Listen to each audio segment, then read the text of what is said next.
for coming. I would also like to thank our stunningly beautiful bridesmaids for making this groomsman look semi-attractive. Thank you. And the groomsmen for remembering to wear all the accessories that Josh had so diligently planned out for us. There were a lot of them. Next, I'd like to thank our wonderful hosts for putting this beautiful evening together. Because we know that these two can't even make their own bed in the morning or do their laundry, could not have done it. Thank you. I'll keep that to myself. Alright, so thank you Maribel, Chuck, John, Ronnie, Mark, my dad, husband Dave, and my lovely mother Eileen.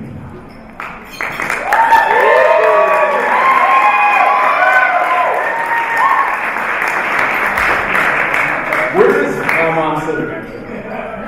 There she is. Alright, so a little unknown fact about my mom is that she is a wonderful, wonderful Broadway singer.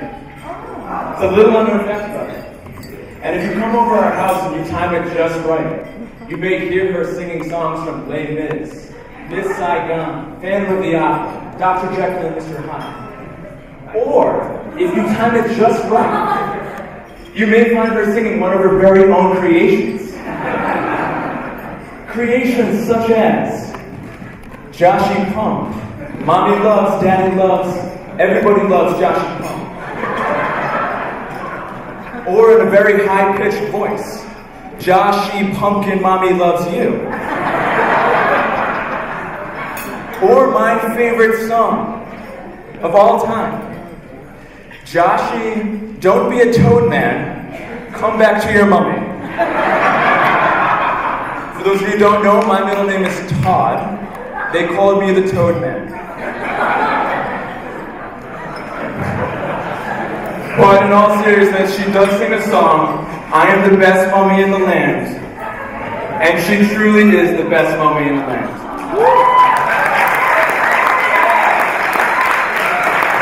So thank you.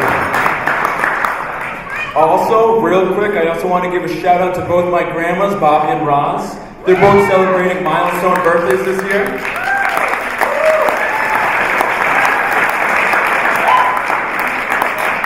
Happy 50th birthday to both of you. Let's make it another 50.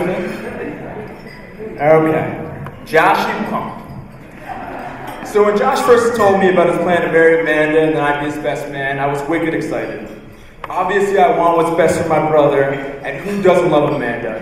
She's smart, she's funny, she's pretty, charismatic, and has this aura about her that just makes everybody feel like family when they're around her. All things that Josh doesn't have.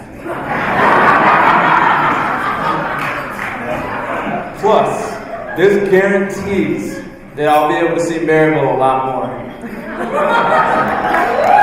Yeah. No, I can't complain about that. Chuck, I'm sorry. Don't say that. Now, I was thinking for my speech, there are really two directions that I can go in. I could come up here and I could embarrass my brother. I could talk about the weird animal noises he makes every morning when he's making breakfast. I guess he does that all the time, so it's not. I'm surprised he hasn't done anything yet. Oh, really? Oh, we all lived with my parents.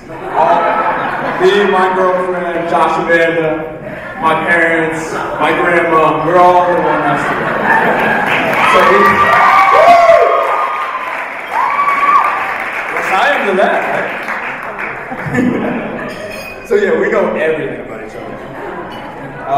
Or I could bring up Ashley from the dining hall with those pictures. But this is not the event for that type of story. So, if you want, you can ask me about it later. But there's also the other direction that I can go in here.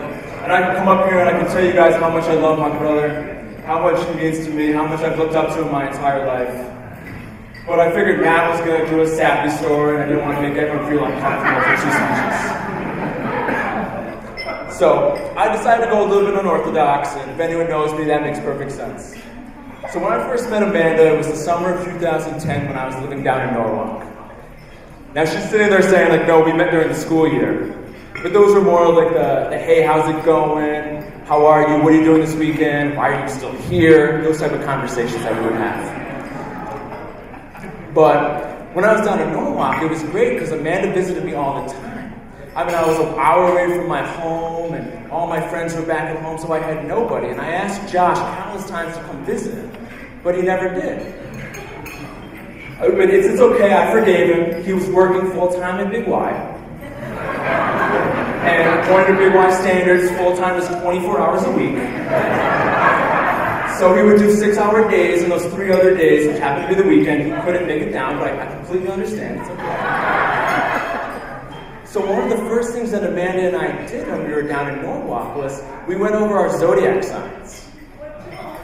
With Jules. Yes, Juliet was there as well.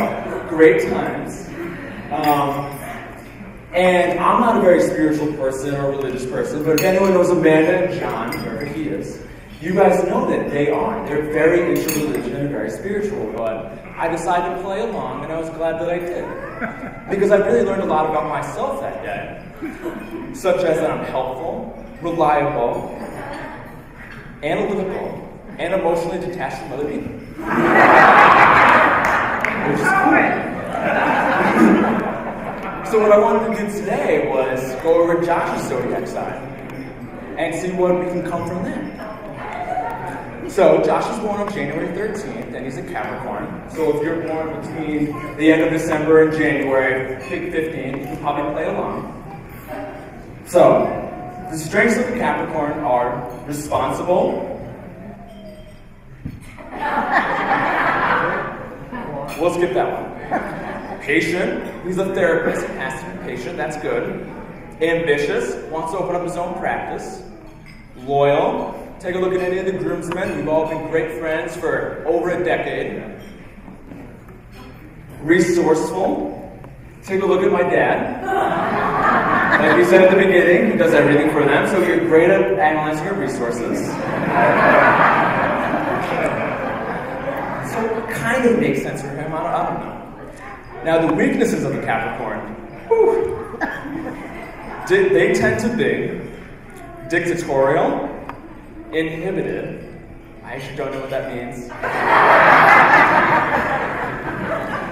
conceited, distrusting, and unimaginative. Do you still want to marry him? No, in all seriousness, I actually don't think my brother is any of those things, so you're good. So, in life, Capricorns tend to be very sympathetic and are always willing to help those in need. And that is true for Josh, he's a therapist. Now, what was it like to date a Capricorn male? And this is going to be like what Ryan was talking about right at the beginning of why there were 6 girls fighting over him. The first thing it says is they are very, very physically attractive.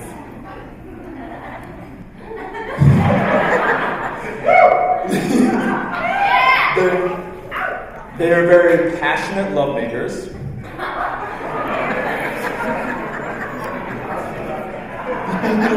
Yeah, why are you laughing? And they're emotionally distant at first until you've earned their trust. And you know what, that does sound like my brother.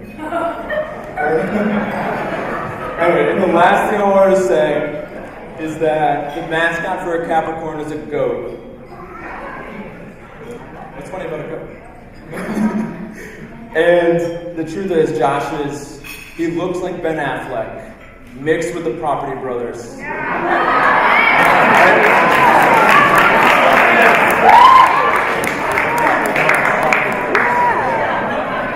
But what you can't see is that he's as hairy as a goat.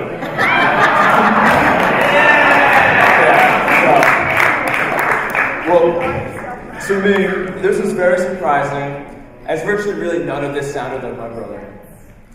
And you know what? That's really what life is all about. The best moments in life are when you're being surprised and solving life's mysteries and doing all of this with a special someone. And I'm truly proud that my brother's special someone is Amanda. So with that said, if everyone can raise their glasses for a toast to Josh, Mandy, a little bit of chicken fried. Cheers.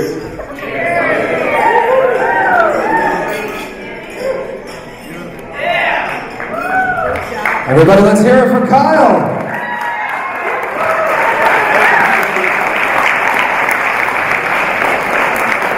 All right, our next host,